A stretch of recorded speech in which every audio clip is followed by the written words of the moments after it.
welcome to News and Views. I'm John Banville. Our guest this week is Senator Joe Robach. Senator Robach, thank you very much for being here. Great to be here, John.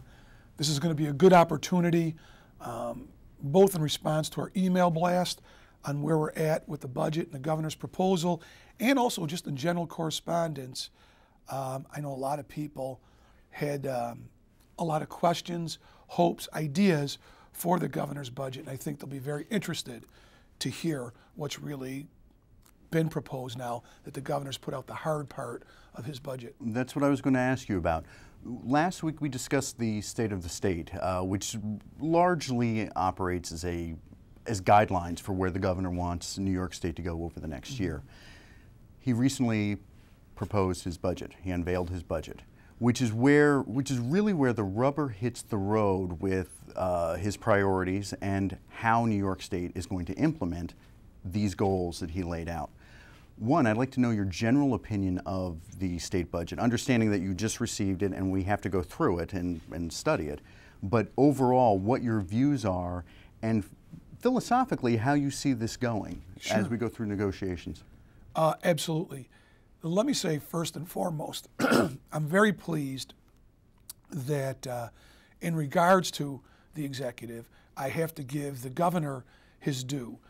Much of what he said, or not much, really all of what he said he was going to accomplish in terms of scope and spending, he really did in the budget. And I don't say that lightly because, unfortunately, with the previous two governors, oftentimes they would say one thing, but then when you would get the details and the real budget, it would be very different from what was told to us, loosely referred to in the speech, and often told in the media. So I do want to say we are doing things differently, and I give a lot of that credit to the governor, who is working with the legislature, working in a very bipartisan way with the Republican Senate majority, which I'm part of, in an attempt to get things done and fulfill, I believe, what's been said or what's been promised. So in those global contexts, I really think that's good, and I think you'll see this. For the second year in a row, now, we are going to have less spending in New York. That would have virtually been unheard of in previous years. This year, it's not a promise, it's a reality. Not once, but twice. Senator Robach, we have a graphic which will really illustrate for our viewers at home the idea of controlling spending and having a common sense approach to government. Can you explain a little bit about that? Sure. You can see from this graphic in our continued attempt, second year in a row, to control state spending, that we've reduced this year's budget by $500 million and are shutting down a $2 billion deficit by tightening our belts, controlling some of our expenditures and spending to achieve that goal. And not only have we reduced the size of the budget, but we've also, and this is very important, have lived below the cap. And so I think that's critically important for people to know. I am still talking to people in my district who don't even believe an early initiative of mine, and one we had passed in the Senate in a one-house bill. We could never get a sponsor in the Assembly. We had voted to cap state spending at the rate of inflation for a number of years in the Senate. But last year, working again with new Governor Cuomo, we were able to get that put in as part of the overall budget package. And so now, not only did spending go down, but overall, we are well below that cap for the second year in a row. So I can say to people, understand it. We're living up to it. It is now the law. Someone's going to have to go in there and change that if they want to have spending increase greater than the rate of inflation or that 2% cap. And I think that's very meaningful. It is no longer words. It is actions.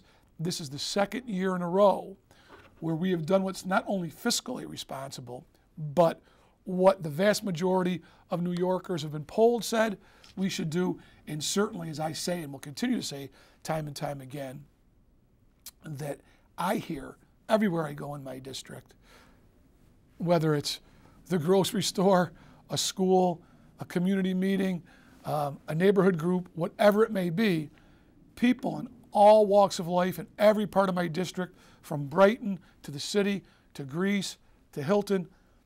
Joe, please be conscientious. No, both in our homes and in our workplace, we're concerned about cost. We don't want to pay more in taxes. So we've done that now 2 years in a row. The governor has put that out there.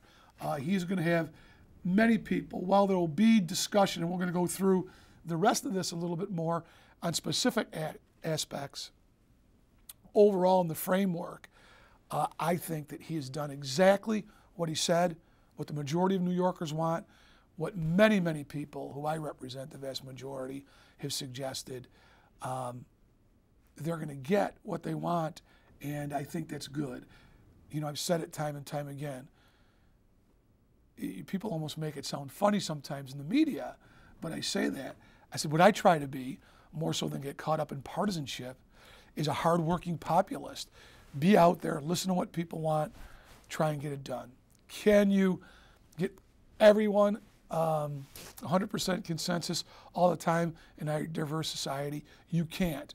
But the majority of people, again, both from what I've heard in my district, but also now through media sources, colleges, polling groups polling, 70% say, New York, don't raise taxes, live within your means.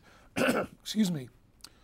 We have listened to that and we've responded accordingly, and I think people should know that and be glad that we're moving this in a different direction. And I hope it's not only going to help people in their family budget, but I'm hoping that's going to make businesses understand that we're doing that and make it more conducive for small business growth and large business growth, that they understand we get it and we're not just nodding our heads, but we're literally doing something about it, even with the challenges that are associated with it.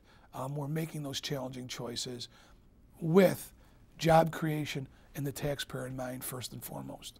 Well, as you had discussed the importance of job creation, and the governor does make allocations for that. But one of the last programs we discussed was we were discussing education, and which traditionally has always been a very contentious part of the state budget. Senator Robach, how do you see the proposed state budget affecting our children? Yeah, there's no question.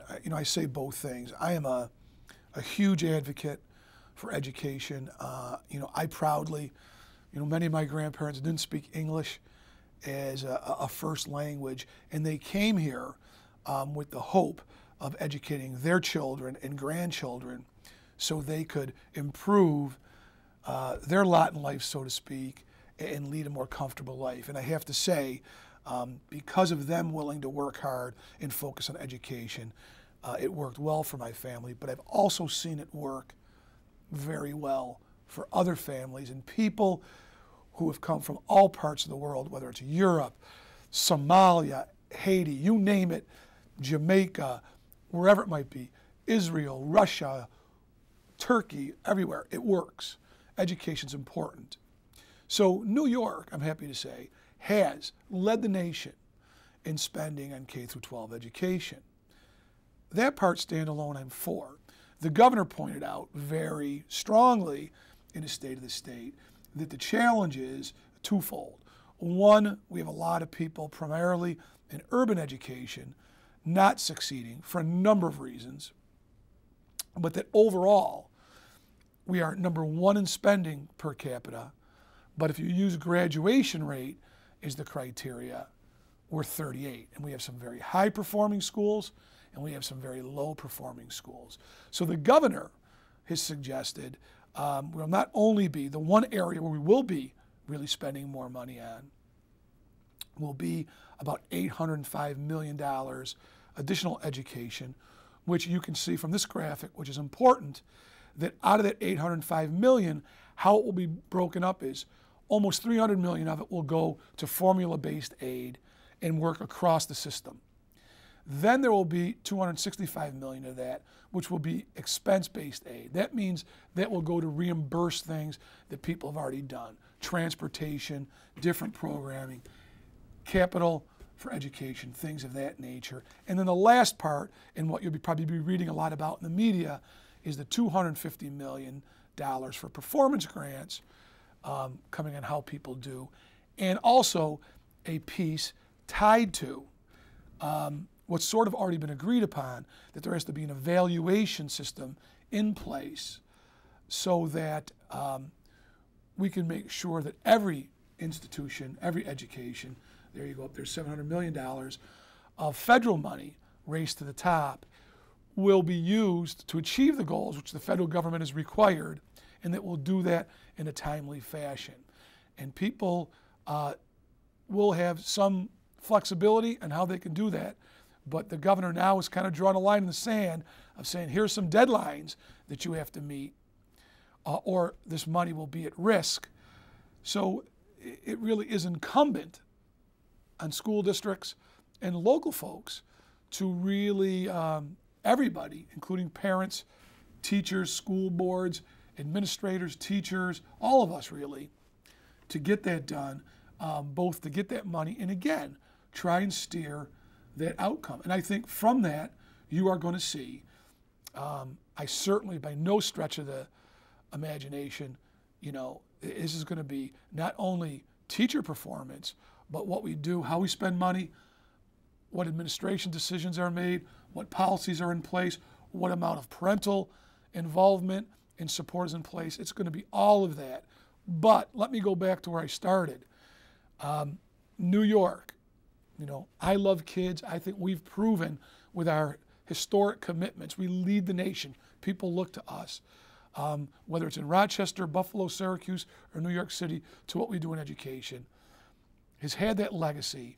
We now want to make sure the outcomes match that and really put the focus on student achievement now more than ever before, and hopefully that's going to happen.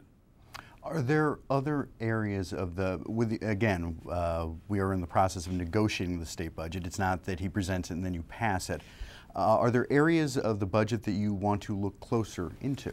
Well, the other good thing that I think people will like to hear, counties and localities and people interested in property tax, while everyone likes Medicaid, or you know, it has very generous benefits for old people, for indigent people, accessing health care through Family Health Plus for people that might fall through the cracks in the state.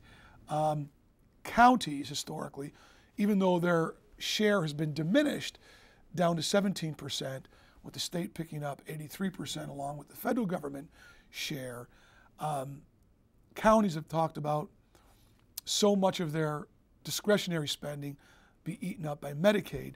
The governor has very innovatively proposed that we can't take over all of Medicaid, the $8 billion, but he's made a commitment over 3 years that we will pick up any of the growth, which we know is growing. Just in long-term care for nursing homes, our aging population is growing, as well as in the challenging economy, more people relying on that for health care and other assistance. By 2016, you'll see completely counties held harmless on any growth, and I think that will not only be good news for county execs and county administrations, but property taxpayers all across upstate New York, and I think that will come to great relief and something that I will certainly support in this budget as we move forward. Senator Robach, we're almost out of time, but I'd like to have you back on a couple of other shows as we progress through the budget negotiations, just to give our viewers an update. Absolutely. I want to thank you very much. Thank you, John. And public hearings will be going on where the public can chime in, and I certainly encourage that. We'll see you soon.